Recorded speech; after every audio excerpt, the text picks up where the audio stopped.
Hello friends, welcome to our SR manga translation channel. তো আজকে আমরা আবার এক্সপ্লেন করব কিং অফ অ্যাপোক্লিপস চ্যাপ্টার 13, তো একটা সার্ভাইভার্স।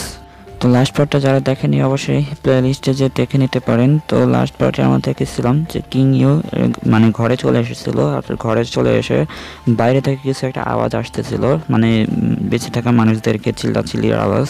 তো এখানে কয়েকজন মানুষ আছে, তো সেই কয়েকজন মানুষকে এখানে কিছু জম্বি দাবড় দিচ্ছে আর কি ধরার জন্য।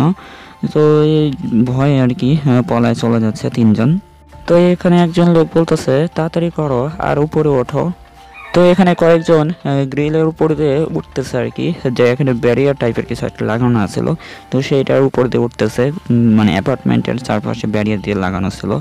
তো এখানে ব্যারিয়ার পার হয়ে এখানে বাইরে যে নিচে পড়ছে, তো পড়ার পর এখানে পিছনে জম্বিগুলো এখানে ব্যারিয়ার টপ করে আসার চেষ্টা করতেছে। তো এখানে একটা জম্বি মানে ভিতরে হাত ঢোকাই দিয়েছে তাদেরকে ধরার জন্য গ্রিলের ভিতর থেকে।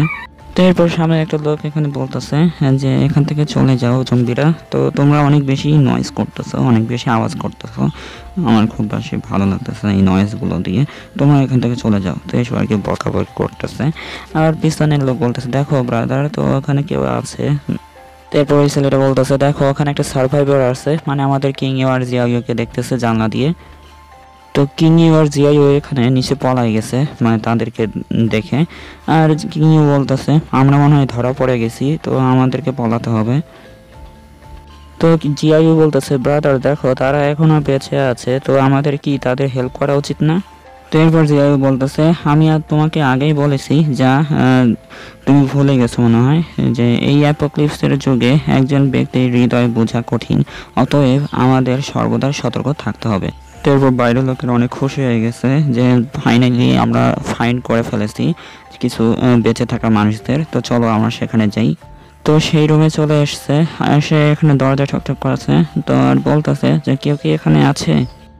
তো কিং ইউ এখানে একটা লাঠি নিয়ে দাঁড়ায় আছে বাইরে, যদি কোনো খারাপ কিছু হয় তাহলে লাঠি দিয়ে তাদেরকে মারতে পারে, তো সেই জন্য বাইরে দাঁড়ায় আছে লাঠি নিয়ে। তো এরপর বাকি দুজন এখানে এসে বলতেছে যে ভান করবে না, আমরা দেখেছি যে তোমরা এখানে আছো, আমরা স্পষ্টভাবে দেখেছি যে তোমরা এখানে আছো, তাড়াতাড়ি করো দরজাটা খোলো। তো এরপর ওই লোকটা চিল্লায় বলতেছে আরে তুমি কি কানে শোনো না যে এখানে তোমার দরজাটা খুলতে এত সময় লেগেছে? তো এরপর ওই লোকটা বলতেছে তাড়াতাড়ি দরজাটা খোলো। তো এখানে কিং ইউ তো রাগ হয়ে গেছে, রডটা টাইট করে ধরে রাখছে। তো কিং ইউ এখানে বলতেছে তোমার কি কোনো সমস্যা আছে? তো কিং ইউকে এখানে দেখে ওই লোকটা অনেক ঘাবড়ে গেছে আর বলতেছে আরে ভাই বিরক্ত হবেন না, তো আমরা খারাপ মানুষ নই, আমরা অন্য জীবিতদের দেখি একটু মানে এক্সাইটেড হয়ে গেছি। তো এই দুজনে এখানে বলতেছে যে হ্যাঁ হ্যাঁ আমরা অনেকদিন ধরে কোনো বেঁচে থাকা মানুষদেরকে দেখিনি, তো আজকে এই প্রথম দেখলাম, তো এটা দেখে অনেক এক্সাইটেড হয়ে গেলাম।